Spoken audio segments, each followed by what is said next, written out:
Bismillah, alhamdulillah, wassalatu wassalamu ala rasulillah wa ala alihi wa ashabihi wa man wala. Wa ashhadu an la ilaha illallah wahdahu la syarika lah wa ashhadu anna Muhammadan abduhu wa rasuluh.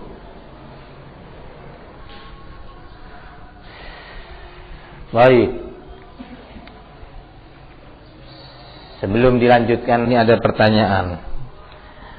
Pertanyaannya adalah, ada seorang yang dia berprofesi sebagai seorang dokter, dan ia juga di waktu yang sama disebut Pak Kiai, sebab dia punya pondok besar. Ia bisa menyembuhkan penyakit dan bisa pula meramal seseorang, yang ramalannya itu ada benarnya juga, dan ia bisa menyembuhkan penyakit seseorang dengan hanya mengetahui namanya saja.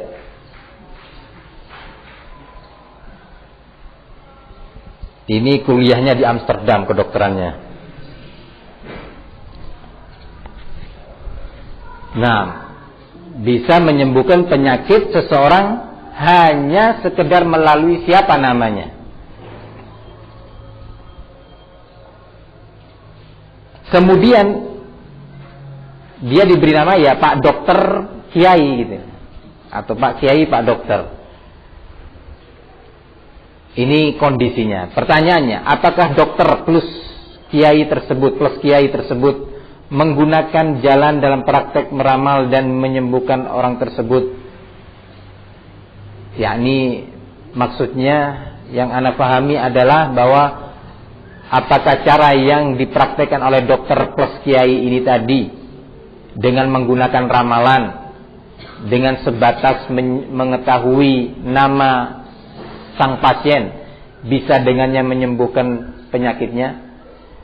Nah, apakah ini dibenarkan ataukah tidak?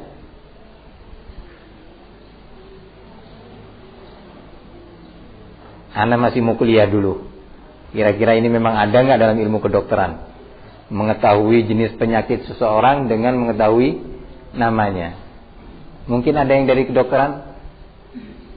Nah, wallahu alam ya ikhwan, ajaib. Di daerah Situbondo itu ada, maaf ya orang-orang Situbondo,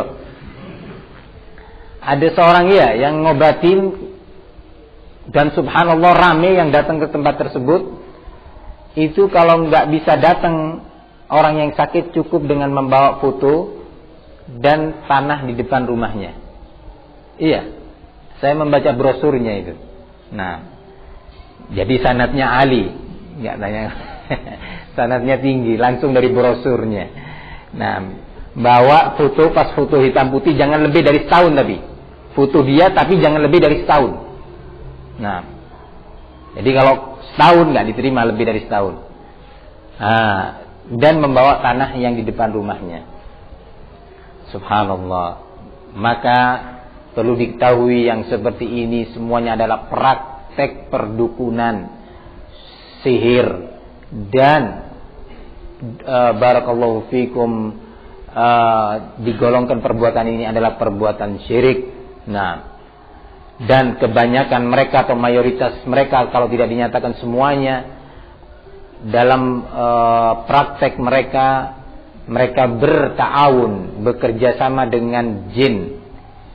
Nah, bekerja sama dengan syaitan, yang mana syaitan tersebut telah memperbudak dukun tadi. Memang nampaknya dukun tersebut memiliki dan bisa menguasai jin. Jin mau diperintah oleh dia, tolong ini keluarkan apa penyakit orang ini, usir jin yang ada pada badan dia. Nampaknya jin-jin yang ada di bawah kekuasaan dia benar-benar tunduk kepada dia. Pada hakikatnya justru terbalik, dia yang menjadi hambanya si jin. Kenapa? Karena si jin tidak akan memberikan pertolongannya atau bantuannya kecuali jika syarat-syarat yang dipersyaratkannya dipenuhi. Misalkan banyak puasa 3 hari, puasa mutih ya, atau tulis Al-Quran dengan darah ayam yang dipersembahkan, ya, tulis ayat kursi dengan darah ayam yang disembelih, atau barakallahu fikum setiap malam Jumat tertentu kamarnya itu ditaburin melati. Ya, ini upacara-upacara, ini ya kawan. Ditaburin melati dan didupai. Nah, dan berbagai macam persyaratan-persyaratan para syaitan yang dibisikkan kepada telinga sang dukun tersebut. Nah, kadang-kadang orangnya alim, kadang-kadang orangnya ahli masjid. Kalau sholat Jumat itu belum ada orang datang, dia sudah di depan, di shaf pertama. Kadang-kadang kalau bersedekah luar biasa. Hari raya kurban, masya Allah, kasih kambing, kasih sapi.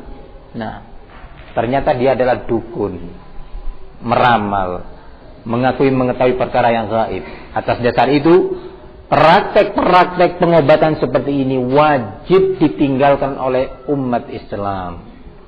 Nah, tidak jarang, bahkan mayoritas doa-doa yang digunakan pun bid'ah. Bahkan di situ Bondo juga, itu ada orang mengobatin pasien dengan cara dibaca penyakitnya itu dari telapak kakinya dan diginikan telapak kakinya itu. Dibaca, ini penyakitnya apa? Subhanallah. Nggak perlu alat apa namanya itu? Nah, tensi ini nggak perlu rongsen ataupun apa, nggak perlu. Dilihat telapak kakinya. Oh, ini ini apa? Kolesterol. Oh, ini jantung, ini katupnya nggak bergerak.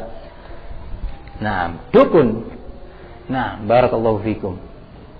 Maka yang seperti ini saya menasihatkan seluruh kaum muslimin untuk menjauhinya dan mengingatkan umat dari bahaya ini. Nah, lebih usaha kita mengingatkan umat dari bahayanya seorang peminum khamr. Nah, harus gencar.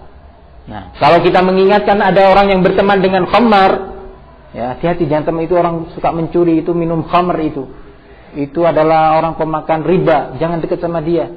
Nah, untuk permasalahan ini lebih daripada itu, jangan deketin, itu dukun, itu syirik. Nah, harus usahanya. Kenapa? Karena Allah lebih benci kepada perbuatan ini. Yang mati dalam keadaan tidak minta ampun pada Allah, maka dia khalidun finnar. Nah, pertanyaan berikutnya, apa boleh kita meminum obat yang diberi oleh dia? Nggak boleh. Nah, tidak boleh meminum obat yang diberi oleh dukun tersebut. Nah,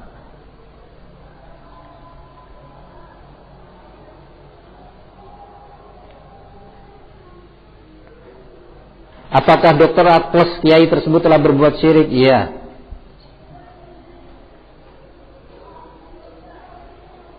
Apakah orang yang berobat pada dokter atau kiai tersebut telah berbuat syirik pula? Tergantung kondisinya. Bisa dia berbuat syirik ketika dia membenarkan ramalan-ramalannya.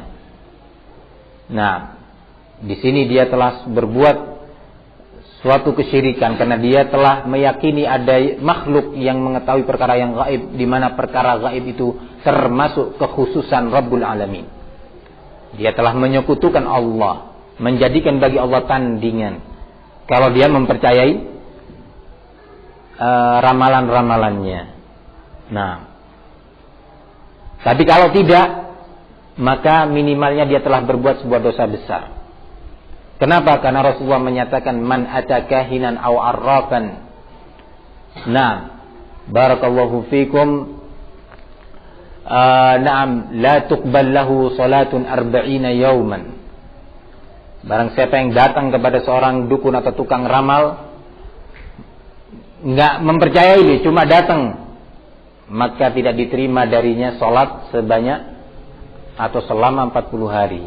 Ancaman yang sangat besar dari Rasulullah SAW menunjukkan bahwa itu adalah kabirah minal kabair, salah satu dari dosa-dosa besar. Bagaimana dengan kegiatan ngeruat yang dilakukan oleh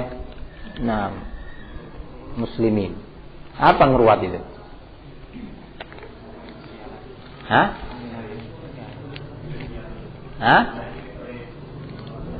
Kenapa? Ntar dulu satu-satu, ini banyak versi. Komar, fadhal Komar.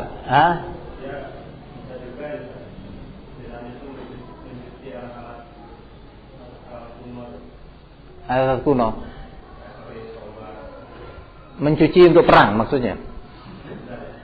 Untuk apa? Disucikan. Abdul Latif punya hajat hari Rabu. Terus Selasanya ngeruat. Apa yang dilakukan dalam acara ngeruat itu?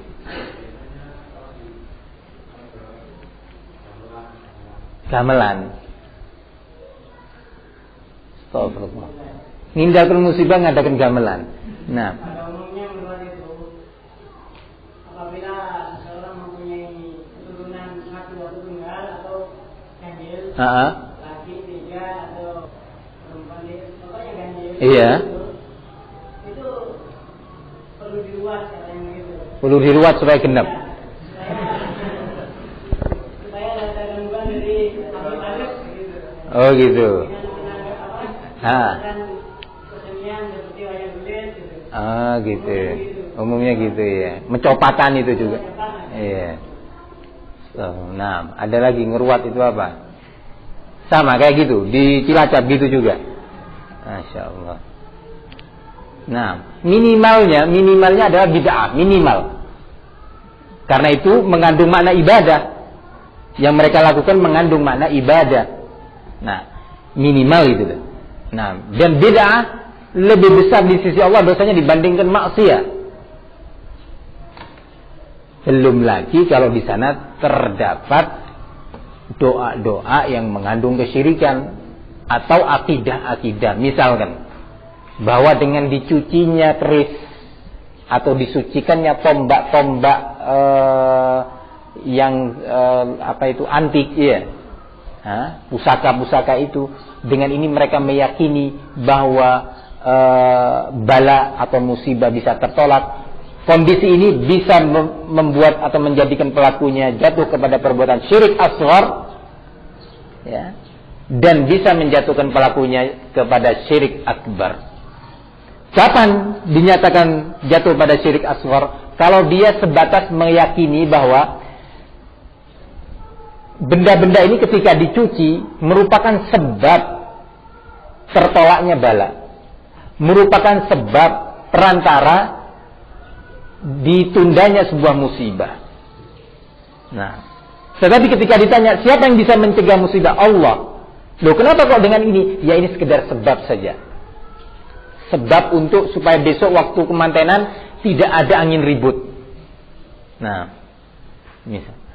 Ini syirik asghar. Kenapa? Kaidah yang telah diletakkan oleh para ulama, ja'lu ma laysa bisababin syar'iyyin wala kauniyyin sababan fahuwa syirik asghar. Syirik asghar itu diantara definisinya di samping riya itu salah satu dari syirik asghar. Juga diantara syirik asghar adalah menjadikan suatu perkara sebagai sebab sembuh, sebab rizki, sebab tertolaknya musibah, dan yang lainnya, sebab pinter, ya, sebab lulusnya ujian.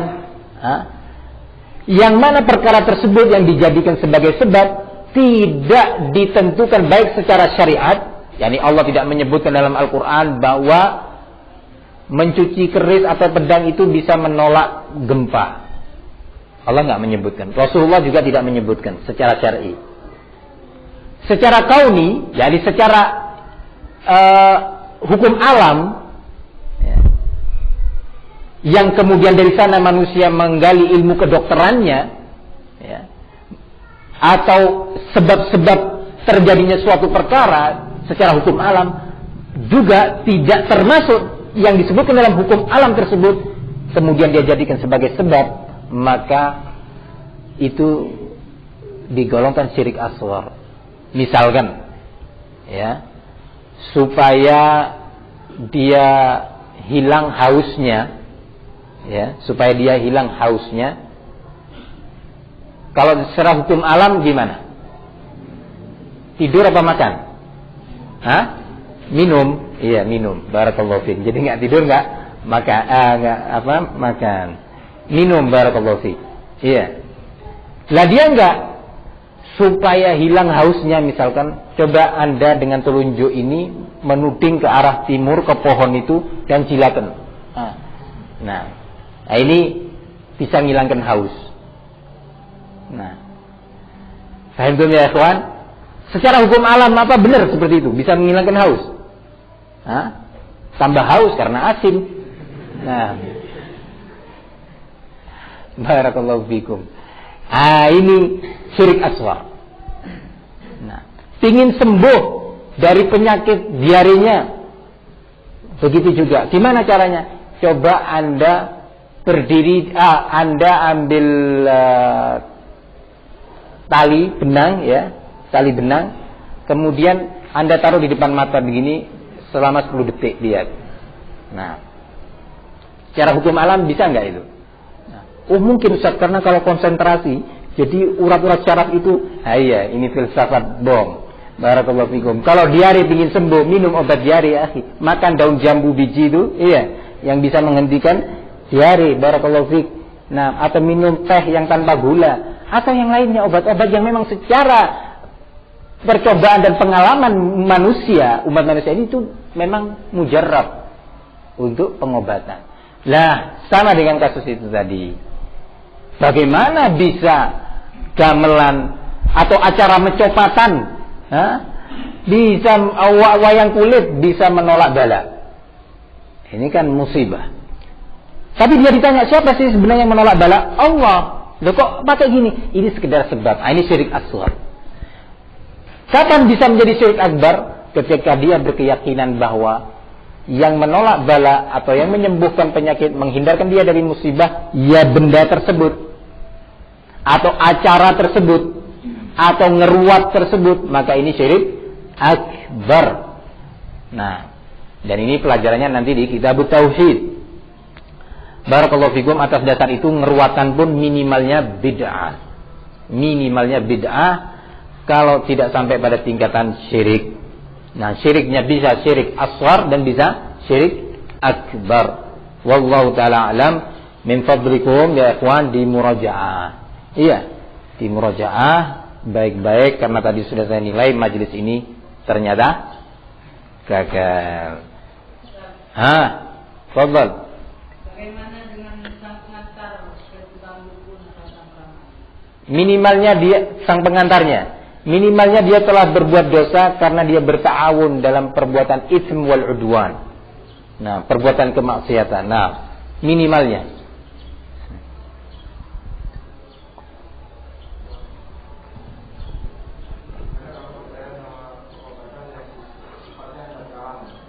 Pengalaman. Contohnya,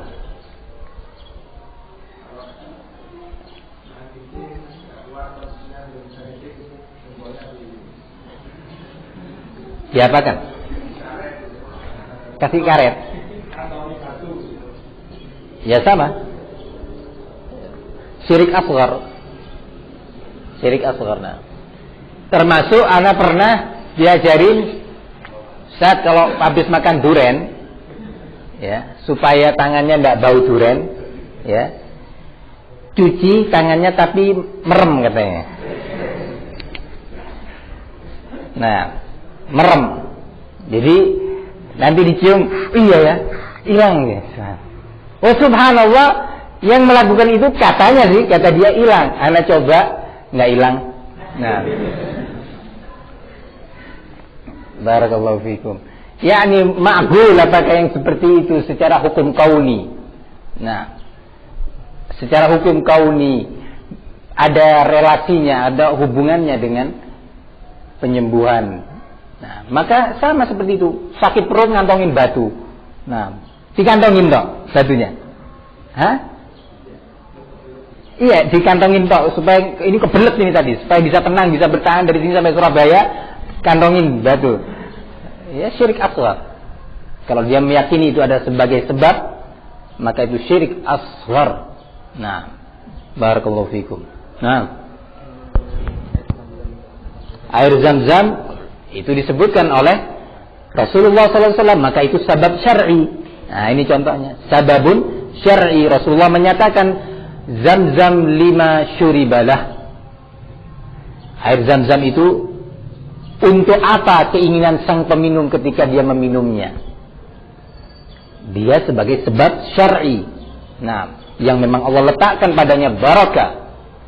Sehingga ketika orang minum Zam-zam disunahkan untuk berdoa, berharap mudah-mudahan saya disembuhkan dari penyakit jantung saya. Nah, bismillah dia minum. Nah, ini sababun syar'i. Sababun syar'i. Nah,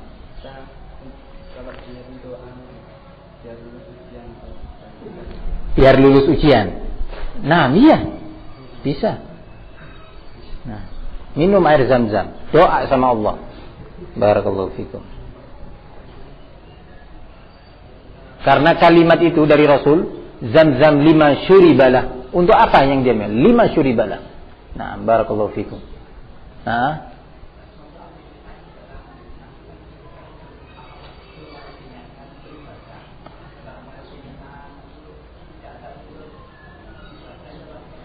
misalnya coba.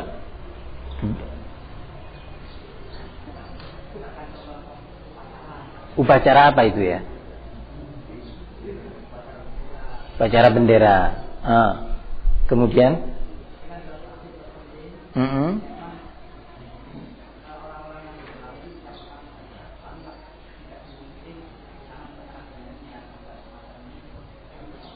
mengheningkan cipta itu kan doa ya.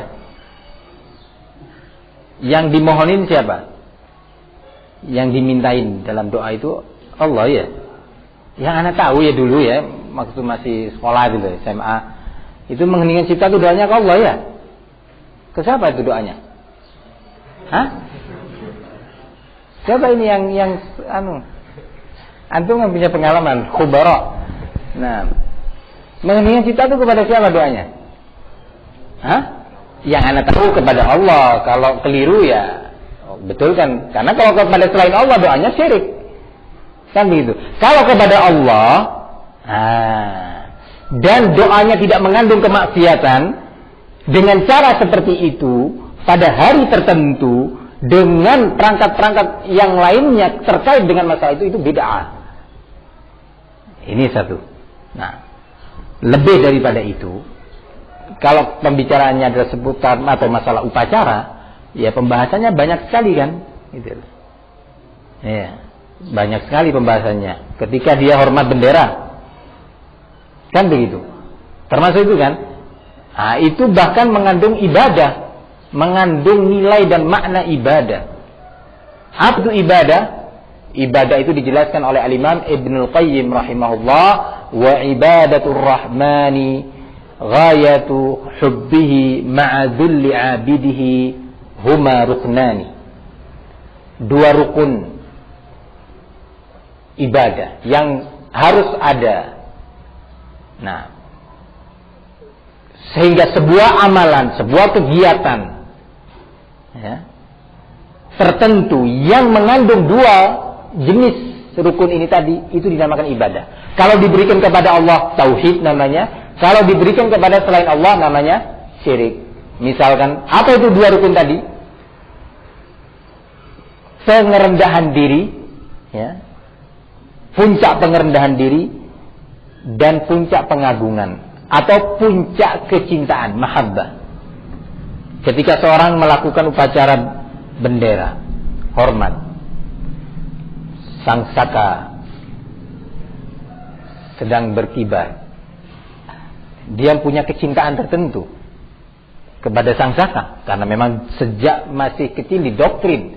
Nah, bentuk pengerendahannya, dia harus tetap begini, mobil harus berhenti, orang sholat Jumat mobil tetap lewat. Iya. Kalau ini mobil harus berhenti, jangan ada yang tertawa. Berapa dulu kasus teman kita yang tertawa ditempeleng oleh guru di saat upacara bendera. Kenapa? Tidak menghormati sang saka. Ini pengerendahan diri ini. Nah, yang luar biasa ini. Nah, ada PKS itu namanya ya, polisi apa? Keamanan sekolah itu ya. Jadi stop saja. Kendaraan semua stop. Nah, dengan diiringi dengan lagu, yang memang sudah diatur rapih. Nah, seperti belajar tilawatil Quran.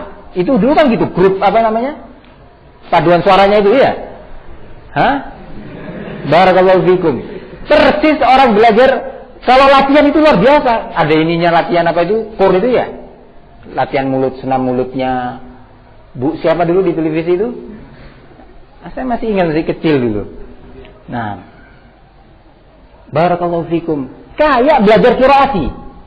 Nah, harus tepat. Nah, disertai dengan pengerendahan diri dan pengagungan yang luar biasa. Nah, ini sudah memenuhi dua kriteria ibadah yang disebutkan oleh Al-Imam Ibnul Qayyim rahimahullah. Nah, dicium-cium itu sangsaka. Jangan ada yang berani, apalagi sampai jatuh. Wah, bahaya kalau sampai jatuh sangsaka. Quran jatuh, aduh, paling cuma gitu. Jangan jatuh ke ini Quran. Sangsaka jatuh, oh urusannya bisa ke pengadilan. Kalau dulu subversif ya, bahaya. Barakallahu fikum. Nah, jadi bisa sampai pada tingkatan syirik perbuatan seperti itu, karena mengandung itu tadi unsur at-tadallul dan unsur al-mahabbah atau unsur ta'zim dan unsur mahabbah. Nah, pengagungan dan kecintaan. Nah, ya. Bagaimana dengan seseorang yang bertempat tinggal, katakanlah di suatu tempat yang menurut seseorang itu angker dari suatu rumah. Kemudian dia merasa takut di tempat itu, terus karena saking takutnya dia ini mungkin baca Al-Quran atau memutar tasbih murattal untuk mengurangi rasa takutnya itu. Apakah itu termasuk yang merendahkan diri karena ada takut? Enggak. Kalau seperti itu tidak. Karena Rasulullah sallallahu alaihi wasallam menyatakan la taj'alu buyutakum maqabir. Naam, fa inna asy-syaitan yanfiru minal baiti alladhi tuqra'u fihi suratul Baqarah. Nah, janganlah kalian jadikan rumah-rumah kalian itu seperti kuburan. Nah, maksudnya banyak-banyak baca Quran di rumah. Karena sesungguhnya syaitan lari dari sebuah rumah yang dibacakan padanya suratul Baqarah. Sehingga ketika kita merasa takut, merasa tidak tentram, merasakan ada sesuatu yang akan mengganggu, kita baca Al-Quran. Nah, supaya hati kita tenang. Ala bidzikrillahi fatma'innul qulub. Nah, ini kan tidak boleh takut kepada selain Allah. Boleh takut kepada selain Allah selama takut itu tidak digolongkan jenis khauf atau takut ibadah. Dan sudah kita bahas ini dalam kitab Salasatul Usul dan kita sudah rinci pada waktu itu. Wallahu a'lam bishawab. Ilahuna wa sallallahu ala nabiyyina Muhammad wa ala alihi washabbihi wasallam. Alhamdulillahirabbil alamin.